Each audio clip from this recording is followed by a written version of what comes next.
Now, it could be the most anticipated Bucks party in history, but where will it happen? There is an audacious plan this morning to bring Prince Harry here to Australia to celebrate the end of his single life, and then even more have his honeymoon here with new bride Meghan Markle. The man behind this scheme is Tourism Minister Steve Ciobo.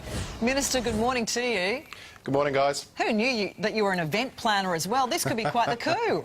You know, when you're Tourism Minister, you've got to showcase the best that Australia has to offer. What better way than, you know, perhaps a Bucks night, and if not, then certainly the honeymoon. Steve, you've also written a letter to the palace and worked out a Royal Bucks party itinerary. Have you had any response? I think we called it pre-wedding celebrations, actually. I want to make sure that we class it up.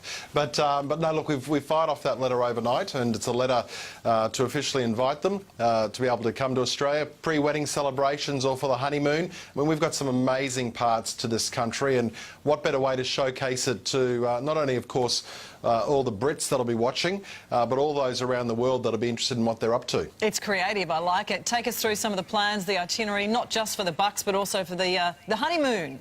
Well, you know, this is a land of contrasts, as any Aussie knows. I mean, some of the ideas we've got include, for example, barra fishing in the top end, or they could even, for example, if they wanted to have it as part of a Bucks weekend, do a actual helicopter crawl instead of a pub crawl, a helicopter crawl where they visit, you know, iconic Australian pubs in the top end.